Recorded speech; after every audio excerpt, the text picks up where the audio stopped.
Bienvenue dans ce nouvel épisode du Révorama. Suite de notre voyage au Japon, avec cette fois la visite De Tokyo Disneyland. Tokyo Disneyland, qui est donc la première partie de nos Révorama sur Tokyo Disney Resort, qui comprend 2 parcs. Et donc celui-ci vient de fêter l'année dernière, c'est 35 ans déjà.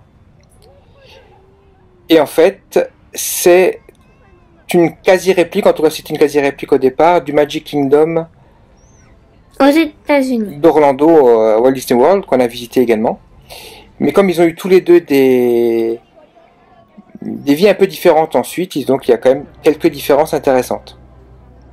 Il y a eu 3 en plus. Donc malheureusement il y avait pas mal de travaux donc à l'entrée, parce qu'ils sont en train de refaire l'entrée et surtout les tourniquets. Et puis aussi des attractions en réhabilitation comme Monstres et compagnie et Splash Mountain malheureusement. Donc là on voit l'entrée, donc en fait voilà, c'est la première chose qui surprend, c'est que c'est World Bazaar. Et ça remplace un peu notre Main Street USA. Parce qu'en fait c'est couvert. D'ailleurs c'est le cas aussi à Universal dont on a parlé déjà. Parce qu'en fait au Japon il y a une saison des pluies où il pleut beaucoup et d'ailleurs on l'a un peu subi également. Ouais, ça a fait qu'on n'a pas vu la parade au début. Voilà, donc on a dû retourner une deuxième fois. Donc là nous arrivons après World Bazaar, donc sur la zone équivalente à Central Plaza avec le château en face. C'est juste 2 fois plus grand. Et c'est 2 fois plus grand et puis il y a des attractions et une scène aussi. Alors il y a une scène, effectivement, où il y a des spectacles comme à Orlando ou comme à Shanghai. Si tu parles des attractions, tu parles peut-être de Pirates des Caraïbes qui est assez proche, mais qui est quand même à Adventureland. Ah. Et donc le château, donc c'est une réplique de celui donc d'Orlando, sauf qu'il n'est pas orienté a priori vers la même direction que celui d'Orlando. Voilà, ça c'est pour la petite histoire. Et il n'a pas exactement les mêmes couleurs. Alors, et le programme, il y a 2 types de programmes. Il y a le Today, qui est très très bien, on devrait s'en inspirer à Paris. Et il y a celui en anglais. Et il y a celui en anglais. Alors le Today, c'est bien parce qu'en fait, il y a tout le merchandising de la saison. Parce qu'en fait, au Japon, il y a des saisons qui sont très marquées, comme bon, on en a aussi. Sauf que le merchandising et tout ce qui est restauration est vraiment vraiment dédié à la saison. Et quand c'est fini, quand la saison est terminée, le merchandising, vous faites une croix dessus, vous ne le retrouvez pas. Donc c'est vraiment exclusif à la saison et vous avez intérêt à ne pas le rater. Donc je trouve que ce Today est pas mal, alors que le petit programme en anglais qu'on vous donne à l'entrée quand vous n'êtes pas japonais, eh bien il est un peu rudimentaire. Et l'application mobile malheureusement elle n'est que en japonais, donc pour l'instant ça n'aide pas tellement. Alors il y a un petit puits au vœu aussi, sur Blanche-Neige, et Léopoldine va faire un petit vœu, donc on ne veut pas savoir quel est le vœu, on ne le sait toujours pas. C'est 2 €. Voilà, donc il y a des euros dans le puits au vœu de Blanche-Neige. Donc là on est à l'arrière du château, de l'autre côté. Et donc de l'autre côté, sans surprise, il y a Fantasyland. Un Fantasyland qui va avoir bientôt des nouvelles attractions, notamment sur La Belle et la Bête. Et puis il va y aussi avoir l'arrivée des nouveaux héros donc pour 2020. Alors que le parc Tokyo Disney Sea aura encore d'autres nouveautés. Et un truc qui est bizarre, c'est que juste à côté, il y a quand même Phantom Manor. Enfin, Phantom Manor. Haunted Mansion, et c'est à l'intérieur. Et effectivement, Haunted Mansion est dans Fantasyland. C'est l'une des particularités de Fantasyland à Tokyo Disneyland. Et on est à Winnie. Voilà, donc l'attraction Winnie l'ourson qu'on a déjà fait donc au Magic Kingdom à Orlando et aussi à Shanghai. Et ben celle-ci, pour moi, c'est... Elle est sans rail. Elle est sans rail, donc un peu comme Ratatouille, mais en mieux. Et on saute trop bien. Et franchement, c'est la meilleure version de Winnie l'ourson. Je sais pas pourquoi ils ont changé de système. Mais vraiment, elle est fun, elle est agréable. Enfin, vraiment très chouette. Ça m'a fait penser à Symbolica aussi, à Efteling. Voilà, c'est le même genre de plaisir. Vraiment, c'est très chouette. Je sais pas pourquoi ils sont revenus sur rail. Certainement pour des questions techniques, j'imagine. Je ne sais pas. Mais voilà, c'est dommage parce que celle-ci est vraiment sympa. On arrive au moment où on saute. Ah bah non, on saute. Ça, c'est le moment qui me fait le plus penser à Symbolica en fait, vers la fin. On tourne loin un peu. C'est vrai comme dans Symbolica à la fin, on tourne aussi. moi j'ai vraiment aimé ce Winnie l'ourson. Et puis bien sûr à la sortie, bon ça on ne change pas, c'est Disney. Il y a une boutique grosse boutique. qui est quasiment consacrée qu'à Winnie l'ourson et ses amis. Plutôt normal, c'est la boutique. Ouais. Enfin, et les peluches sont trop mimi. Ouais, elles sont mieux faites qu'en France. Donc on continue notre visite. Donc là on arrive à Toontown. Donc c'est un lieu qui nous disait quelque chose parce qu'en fait on a un peu... Ça nous a fait penser à Epic Mickey. Bah oui. Donc déjà il y a beaucoup de personnages. Dès qu'on est rentré on a vu beaucoup de personnages. Dont Horace. Et je sais que normalement il va y avoir une partie mini. Il y a une partie mini effectivement qui va être construite pour 2020 également. Donc des nouveautés à l'occasion des Jeux Olympiques. Et donc moi ce que j'ai aimé c'est l'attraction sur le film Roger Rabbit, qui veut la peau de Roger Rabbit. Qu'on n'avait jamais fait évidemment. Et donc qui retrace un peu l'histoire du film et que j'ai trouvé ça hyper sympa. Déjà rien que la petite file d'attente. Ouais, la file d'attente a fait un peu peur, hein, surtout qu'elle était tout seule. Là c'est l'endroit où le détergent où les Toons mouraient dans le film. Et donc on est dans un petit véhicule. C'est une voiture. Voilà, et vraiment c'était hyper sympa à faire. Et puis moi j'aime bien le décor de Toontown. La boutique aussi était assez sympa.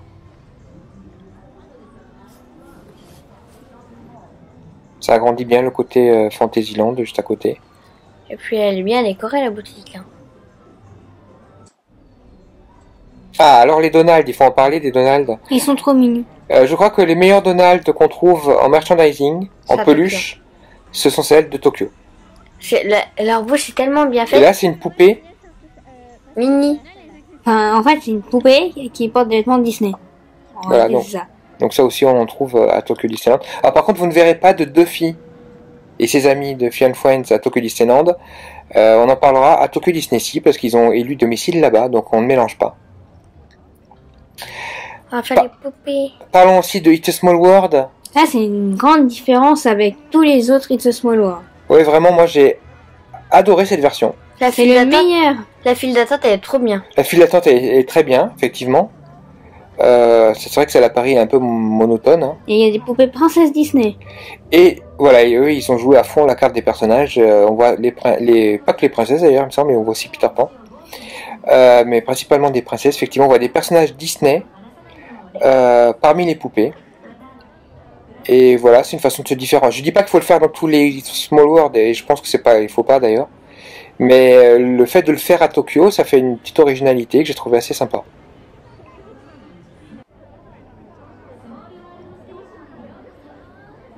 Et c'est vrai que la file d'attente, elle est aussi, c'était la meilleure file d'attente de It's a Small World qu'on a fait jusqu'à maintenant, je crois. Et donc voilà. Là, il y a Cendrillon. Voilà, on voit Cendrillon. On voit aussi Léopoldine. Oui, là, il y a Mérida là-bas. Pinocchio.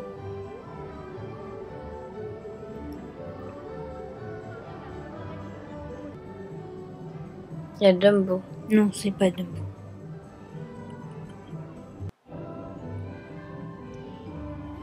C'est Mowgli, le livre de la jungle, et Baloo. Là, il y a Donald. On voit même Donald et les Caballeros. Donc je crois qu'ils sont assez fans de Donald, et moi aussi, donc ça tombe bien. Et là, il y a Lilo et Stitch. Et je crois qu'ils sont aussi très fans de Stitch. Donc nous aussi, ça tombe bien. Et Vaiana. Et même Moana.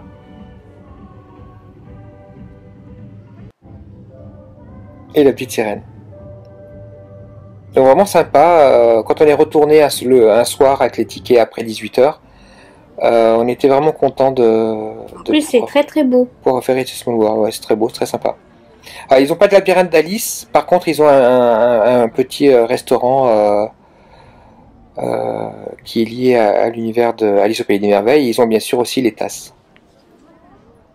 Teacup et Dumbo. Et donc là, c'est Haunted Mansion. Et quelle surprise, donc juste à côté, en face de Dumbo, il y a Haunted Mansion. Ça va pas trop dans l'univers. Hein.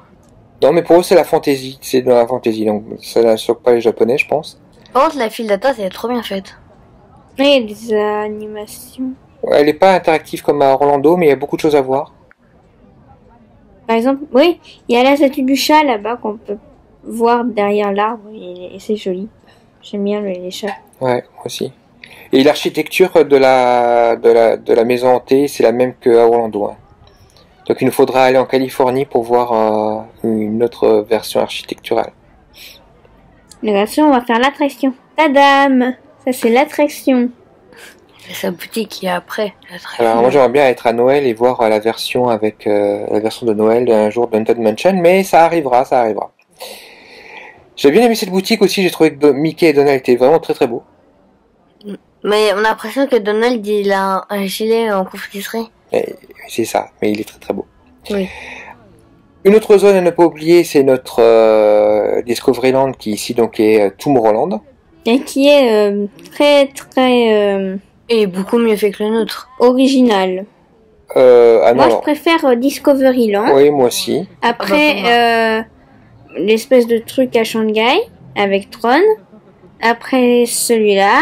Et après celui à Orlando parce que lui était vraiment très très incohérent. Alors il y a Buzz l'éclair qui est la même version qui me semble qu'à Paris, je ne me trompe pas. Avec les mêmes bugs aussi. Voilà, pas aussi chouette qu'à Shanghai évidemment. Il y a aussi Star Tour, donc qui est la même version que celle que nous avons. Et donc l'attraction Monstres et compagnie qu'on aurait voulu absolument faire parce qu'en fait on savait que les lampes torches on doit toucher des choses et malheureusement elle est en réhabilitation donc voilà.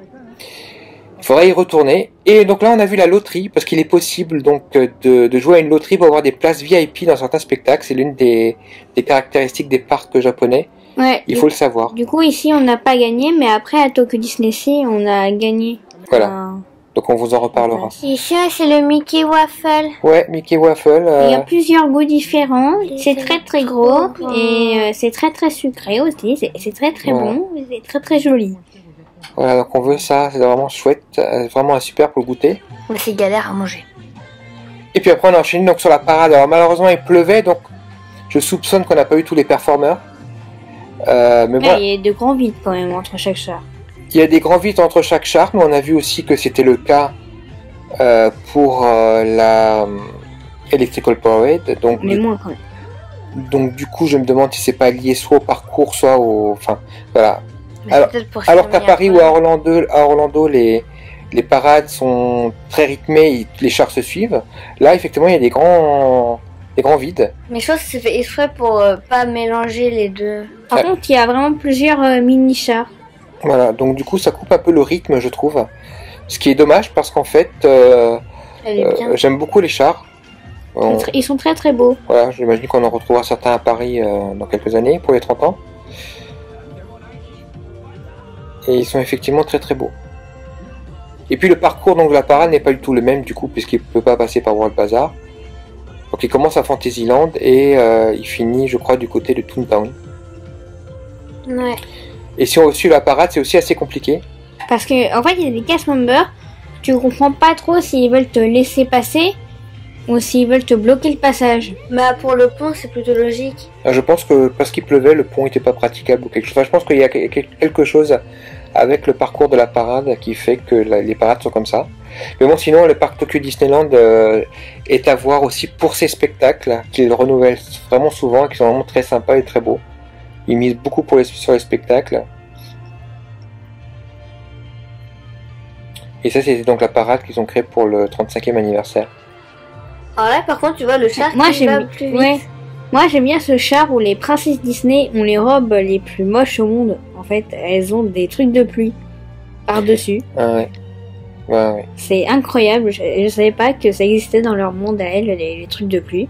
Surtout qu'elles sont protégées par le char, en fait, de la pluie, donc... Ça sert à rien. Oui, en fait, bon, c'est la saison des pluies qui a un peu duré longtemps cette année. Mais c'est vrai qu'on a vu que les Japonais étaient très, très à cheval là-dessus. Dès qu'il y a quelques gouttes... Parapluie. Voilà, et puis donc, comme on vous l'a dit tout à l'heure, la parade Dreamlight ça a été annulée et remplacée par une autre. Alors qu'il ne pleuvait plus à ce moment-là. Mais c'était joli, quand même. Mais du coup, on a vu les deux parades puisqu'on est retourné un soir. Après, avec un billet qui n'est même pas indiqué sur leur site internet. Oui, en fait, c'est un billet soirée. Billet soirée, oui. Billet secret. Donc Natsugo, et vous savez que vous pouvez y aller après 18h.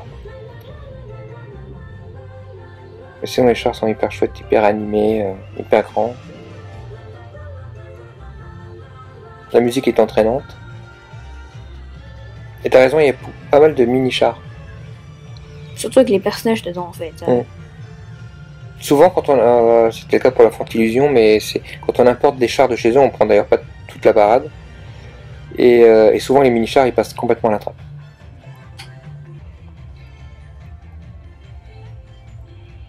Et j'aime bien les danseurs, les danseuses et danseurs japonais.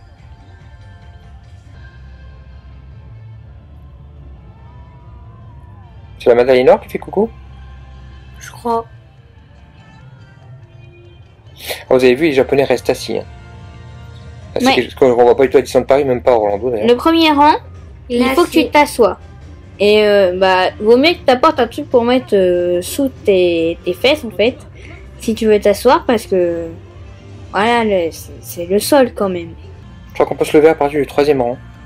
Sauf qu'à à la Dreamlights, même le 3e rang était assis, donc on est resté assis. Mary Poppins. On a vu les nouveaux héros tout à l'heure. Je crois qu'ils aiment beaucoup les nouveaux héros, comme d'ailleurs à Shanghai. Et nous aussi d'ailleurs, on aime bien les nouveaux héros. Moi, je trouve qu'ils ont bien fait Mary Poppins. Ah oui, ça a collé à Peter Pan. Ah bon, je peux pas dire, il n'y a aucun char que je pourrais dire qu'il est pas bien. Enfin, Mais ils sont tous très très beaux.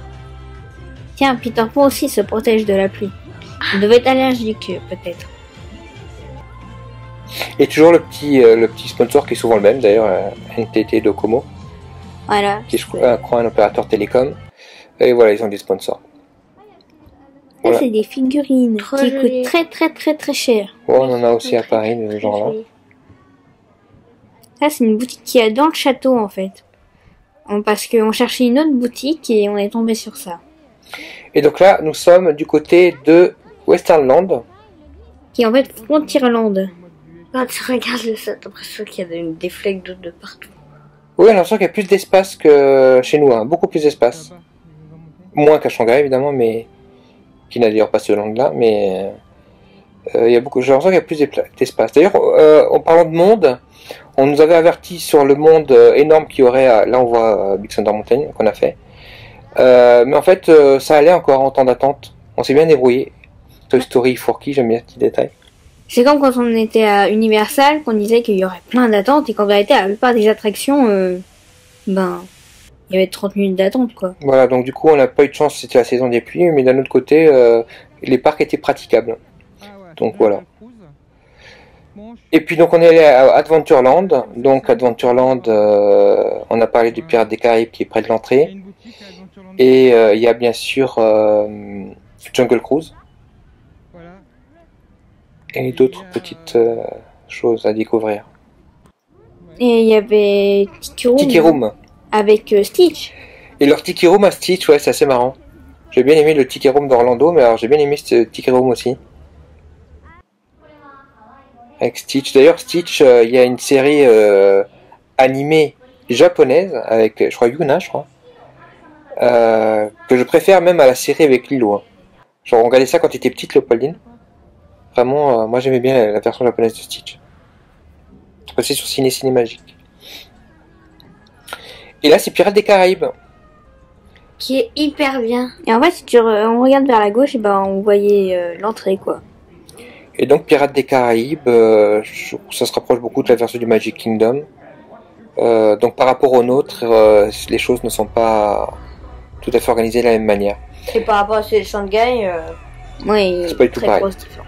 Jungle Splash, donc c'était un spectacle qui était devant le château, donc il fallait vraiment être bien placé hein, pour bien le voir, donc désolé on n'a pas le gros plan, par contre on s'est bien fait mouiller quand même. Ils ont beaucoup de spectacles où on se fait mouiller et c'est très chouette, et la musique était super entraînante, super sympa, du coup on l'écoute même parfois à la maison de temps en temps, ça nous rappelle les souvenirs. et puis il y avait Donald. C'est Donald le héros de cette saison. Par contre, le truc compliqué, c'est que le spectacle, en fait, il était pratiquement au même moment que la parade. Donc si tu voulais voir vraiment bien le spectacle, tu voyais pas la parade. Ou si tu voyais la parade très bien, bah tu voyais pas Bon, le spectacle. heureusement que les Japonais restent assis, du coup on a quand même pu trouver une place et voir les deux. Mais c'est vrai que les deux spectacles sont très très rapprochés. Voilà, on se fait vraiment arroser. Mais c'est vraiment très fun. Moi j'ai aimé. Hein.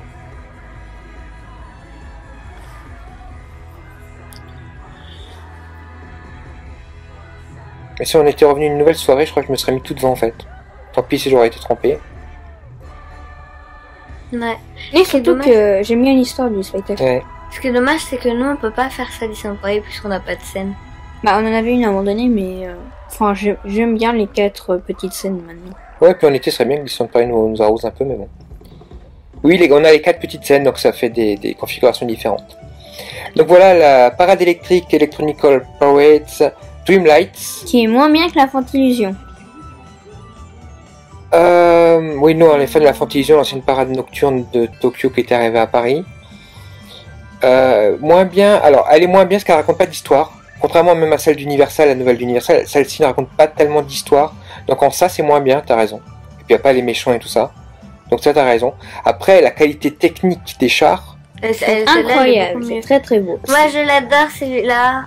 Parce qu'il faut pas que clignoter comme ça, comme dans la parade électrique habituelle. Ils ont des changements de couleurs qui sont vraiment assez incroyables. Comme pour le génie. Sur le génie, par exemple, aussi sur d'autres. Et donc, franchement, j'ai été bluffé.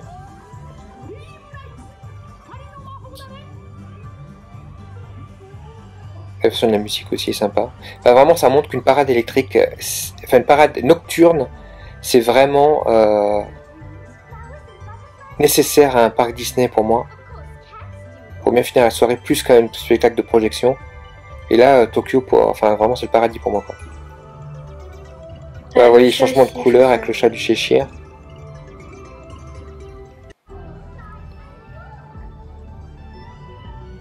Ah, les fées. C'est bien fait aussi. Des films de fées clochettes. Ben, à part Clochette, non. Bah, c'est pas les autres fées des films de fées clochettes. Non, Ah. pas du tout. Bah, c'est d'autres fées en tout cas. Il y a le génie là-bas. Mais d'abord, il y a Toy Story également. On sait que l'autre, c'est ton char préféré. D'ailleurs, j'ai cru voir qu'il y avait un hôtel Toy Story qui allait ouvrir aussi à Tokyo. Et ce serait intéressant de comparer avec celui qu'on a fait à Shanghai. À mon avis, ça va être un niveau au-dessus quand même.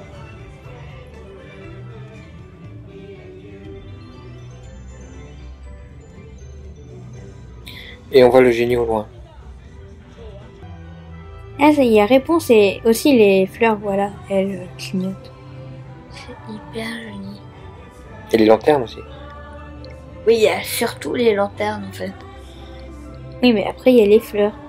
Mais qu'est-ce que t'as avec les fleurs? Bah, elles couvrent pratiquement tout le char. Voilà.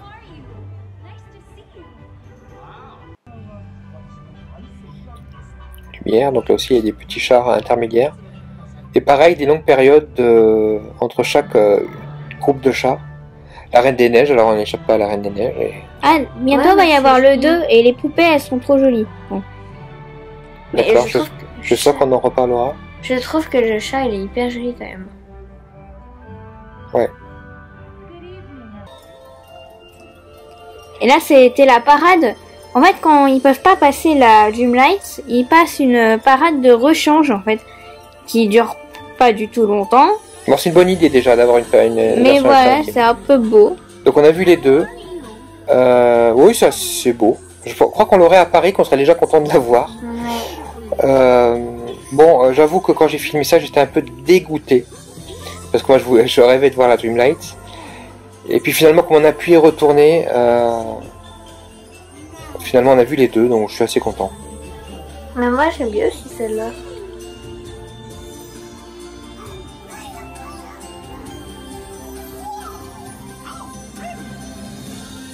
Bon, c'est pas le même niveau, hein, on voit bien, mais c'est vrai que c'est sympa. Heureusement qu'ils le font à la place, quoi, parce que c'est... Oui, au moins, les gens repartent dégoûtés, mais pas complètement dégoûtés. Ensuite, dans les écrit au service client, ils nous ont répondu rapidement, ils ont été hyper sympas. Pour nous conseiller les tickets à prendre pour revoir la parade. Donc au final, quel est votre verdict sur Tokyo Disneyland? Et c'est C'est trop bien, mais je préfère que Disney-ci. Même aussi. Oui, parce que c'est vrai que comme il ressemble beaucoup à Orlando, on a, mis à part les spectacles et pas mal de choses, il y a eu moins l'effet de surprise. Mais l'effet de surprise, on va l'avoir à Tokyo Disney-Sea, qui est, on spoil un peu, le plus beau parc Disney En tout cas, le plus beau second parc Disney au monde. Ouais, même quand le volcan est en réno. Oui, on n'a pas fait attention. Donc vous verrez, oui, pas mal de rénovations parce que il y a pas mal de choses pour 2020 et les Jeux Olympiques. Donc il faudra un jour, j'espère, qu'on y retourne. Mais pas en 2020 parce que... Non, ça risque d'être un petit peu compliqué. Surtout qu'ils ont maintenant Soaring. Ouais, Soaring qui est ouvert à Tokyo Disney, si, effectivement. Il y a beaucoup de choses nouvelles. Vous avez aimé ce Révorama? Vos j'aime et vos commentaires nous font plaisir. N'hésitez pas. Ne manquez pas les prochains Révorama en nous suivant sur les réseaux sociaux et sur www.revo-rama.com. À bientôt. Voici Léa, directrice d'une PME. Elle aimerait créer le buzz autour du lancement d'un nouveau produit. Cependant, elle ne sait pas comment s'y prendre. Là, c'est Roger. Il souhaite transmettre son histoire à ses proches. Mais Roger est perdu face aux nouvelles technologies. Enfin, nous avons Margot, maman de 2 petites filles. Elle souhaiterait qu'elles soient rapidement initiées à l'informatique pour les préparer au monde de demain. Grâce à Rêve Connecté, Léa, Roger, Margot et ses enfants vont pouvoir réaliser leurs projets en devenant des pros de l'expérience connectée. Cette entreprise, spécialisée dans les nouvelles technologies et le web, vous permet de vivre vos rêves connectés. À travers 3 types de prestations adaptées aux professionnels et aux particuliers, Rêve Connecté vous accompagne et vous conseille dans tous vos projets numériques. Grâce à Rêve Connecté, Souvenirs connectés et coach numérique à domicile, créez une expérience mémorable autour de votre entreprise ou pour votre famille. Alors, n'hésitez plus. Contactez Rêve Connecté et demandez votre devis.